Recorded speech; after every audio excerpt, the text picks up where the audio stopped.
શ્રી ગણેશાય નમઃ. આજે આપણે ગણેશજીના ઉત્પત્તિની કથા જાણીશું.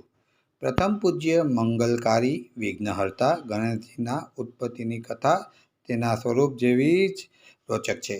તો ચાલો જાણીએ. જુદા જુદા અનેક પુરાણમાં ગણેશજીની ઉત્પત્તિની અલગ અલગ વાર્તાઓ છે. શિવ મહાપુરાણમાં પણ ગણેશજીની ઉત્પત્તિની એક સુંદર વાત છે. શિવ પુરાણ અનુસાર એક વખત ભગવાન શિવ તપ સાધનામાં લીન હતા. માતા પાર્વતી પોતાના નિવાસ સ્થાને એકલા જ હતા. આવા સમયે એકવાર માતા પાર્વતીએ પોતાના શરીરને સ્વચ્છ બનાવવા, શરીરનો મેલ દૂર કરવા હળદરનો લેપ પોતાના શરીર ઉપર લગાવ્યો. માતા પાર્વતીએ આ હળદરનો લેપ ઉતાર્યો. ત્યાર પછી આ મેલયુક્ત લેપથી એક બાળકની મૂર્તિ બનાવે છે અને તેમાં પ્રાણ પૂરીને તેના જીવંત બનાવે છે. માતા પાર્વતી સ્નાન કરવા જતાં પહેલાં તે બાળકને દરવાજા પર બેસાડે છે અને આદેશ આપે છે કે કોઈને પણ અંદર પ્રવેશ આપે નહીં.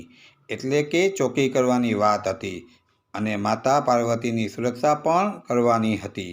આ સમયે શિવગણ નંદીએ પાર્વતીને મળવા જવાનું વિચાર્યું, પણ દ્વાર પર બેસેલા એ બાળકે નંદીને અંદર જવા દીધો નહીં. નંદીએ અંદર પ્રવેશ કરવા માટે બાળક સાથે યુદ્ધ કર્યું, પરંતુ આ બાળક ખૂબ શક્તિશાળી હતું. આથી નંદીનો પરાજય થયો. ત્યાર પછી નંદીએ શિવગણોને બોલાવ્યા અને બાળક વિશે જણાવ્યું. શિવગણોએ પણ તે બાળક સાથે યુદ્ધ કર્યું, પરંતુ આ મહાશક્તિશાળી બાળક પાસે શિવગણોની પણ હાર થઈ.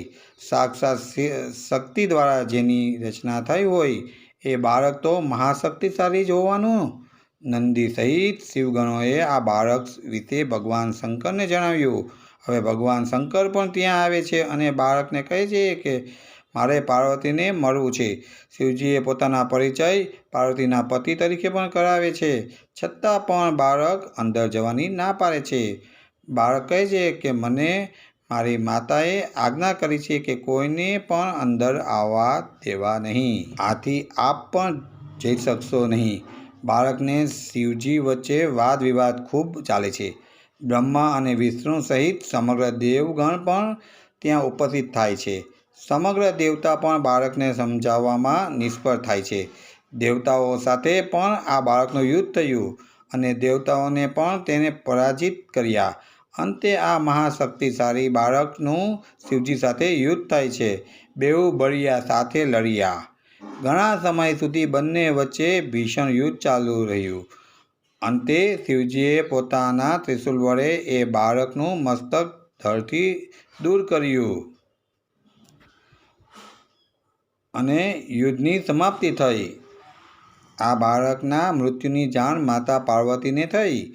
માતા પાર્વતીએ આવીને શિવજીને બાળકની ઉત્પત્તિની તમામ વાત જણાવી અને પોતે જ બાળકને કોઈ પણ પ્રવેશ ન આપવાનો આદેશ કર્યો હતો તે પણ જણાવ્યું. શિવજી પરિસ્થિતિ સમજી ગયા, પરંતુ માતા પાર્વતી ક્રોધિત થયા હતા. પોતાના પુત્રના મૃત્યુથી ક્રોધિત અને દુઃખી થયેલ માતા પાર્વતીએ શિવજીને જણાવ્યું કે કાં તો એ બાળકને જીવિત કરો અથવા માતા પાર્વતી સમગ્ર સૃષ્ટિનો નાશ કરશે. માતા પાર્વતીના આ ગુસ્સાને શાંત કરવા, બાળકને સજીવન કરવા ભગવાન વિષ્ણુ સહિત સમગ્ર દેવતાઓએ વિનંતી કરી. શિવજીએ માતા પાર્વતીને શાંત કર્યા અને બાળકને ફરી સજીવન કરવાનું વચન આપ્યું.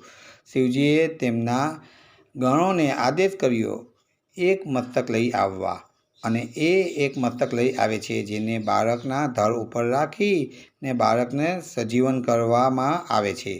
શિવજી ગણો દ્વારા જે મસ્તક લેવામાં આવ્યું તે એક હાથીનું હતું. શિવજીએ બાળક ઉપર હાથીનું મસ્તક જોડી દીધું હતું. માતા પાર્વતીને બાળક સજીવન થવાનો આનંદ તો હતો, પરંતુ આ વિચિત્ર રૂપથી તેઓ દુઃખ પણ થયું. પોતાના આ દુઃખ શિવજીને પણ જણાવે છે.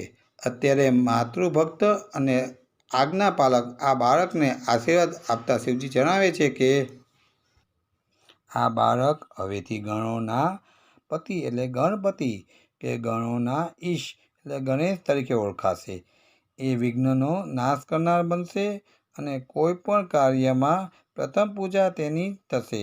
આ માતા પાર્વતી દ્વારા સર્જિત એ મહાશક્તિશાળી બાળક મહાબુદ્ધિશાળી ગણેશજીમાં પરિવર્તિત થાય છે. આવી રોચક કથા છે ગણેશજીની ઉત્પત્તિની. સનાતન ધર્મની દરેક કથા અનેક રહસ્યો અને ગુપ્ત જ્ઞાનથી ભરેલી હોય છે.